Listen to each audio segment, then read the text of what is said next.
உனக்கு ஞாபகம் இருக்கா திவ்யா? இந்த பீச்சில் தான் நம்ம முதல் தடவை சந்தித்தோம். அப்போ காலையில் ஒரு 6 மணின்னு நினைக்கிறேன். நீ கடலோரமாக விளையாடி இருந்த. உதயிக்கிற அந்த சூரியனோட ஒளி உன் கண்ணில் தெரிஞ்சது. அப்போ வரையும் நிதானமாக இருந்தால உன் பாதத்தை தாக்க துடிக்க மாதிரி இருந்துச்சு.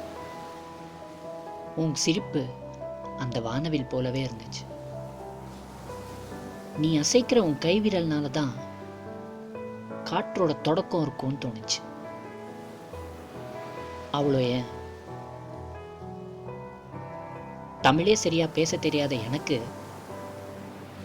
இவ்வளோ வரிகள் சொல்ல முடியும்னு என் மனம் அப்பதான் சொல்லிச்சு. ஆனா இந்த உணர்வுக்கு என்ன பேர் வைக்கணும்னு தெரில. எனக்கு விளங்கவும் இல்லை. ஆனா ஒன்று மட்டும் உண்மை திவ்யா, இந்த காதல்ன்ற வார்த்தை எனக்கு என்னமோ சரியா படலை. ஏன் தெரியுமா?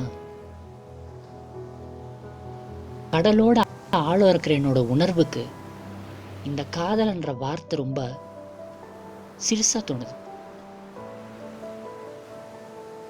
அதுக்கு தான் சொல்றேன்,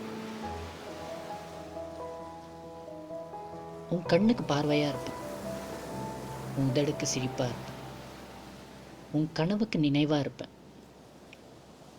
உன் கூட இருப்பேன், உன்னோட சேர்ந்து இருப்பேன். ஹாப்பி வேலண்டைன்ஸ் டே. மச்சான், கரெக்டாக சொல்லிட்டேனாடா? டே சொல்லுடா, ஃபஸ்ட் டைம் ப்ரப்போஸ் பண்ண போகிறேன், ஓகே இல்லை? செம்மையாக சொன்ன, இப்படியே சொல்லு, சொதப்பிடாத, கண்டிப்பாக ஓகே ஆகிடும். All the best. ஓகேவா மச்சி? திவ்யா வரா, பார்த்து அப்படியே சொல்லு, ஓகே ஆகிடும். All the best.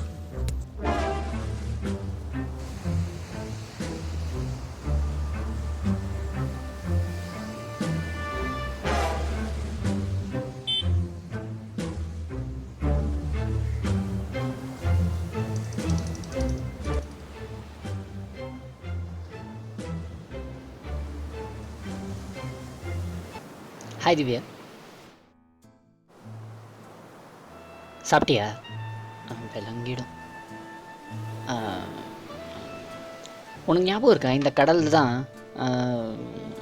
ஐயோ மறந்துட்டேனே.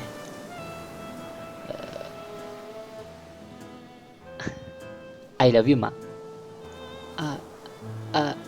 அது இல்லைம்மா. அது இல்லை, அது நான் சொல்கிறது கேளுமா திவ்யா. திவ்யா, இப்படி தாங்க நம்ம பசங்க ஃப்ரெண்ட்ஸ் முன்னாடி செம்மையாக சொல்லுவாங்க, அவங்க ஆள் முன்னாடி சொதப்பிடுவாங்க. இதெல்லாம் பெரிய விஷயமா நான் ஒன்று சொல்கிறேன் வச்சு.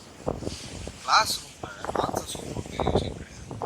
ஆனால் எக்ஸாம் எழுதுனா பார்த்தீங்கன்னா என்னங்க பெருசாக ஆகும் போது நோ சொன்னால் என்ன இதெல்லாம் பண்ண next Valentine's. All the best. அவ்வளோதானே.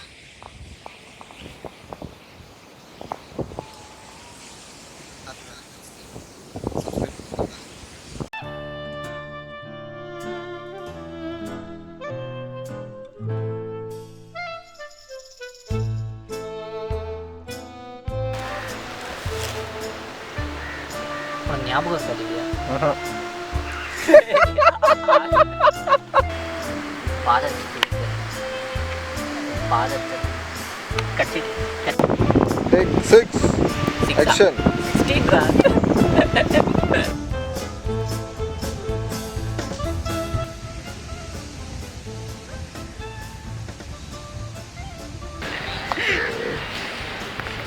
இங்கே டைரக்ஷன் கற்றுக்க முடியல.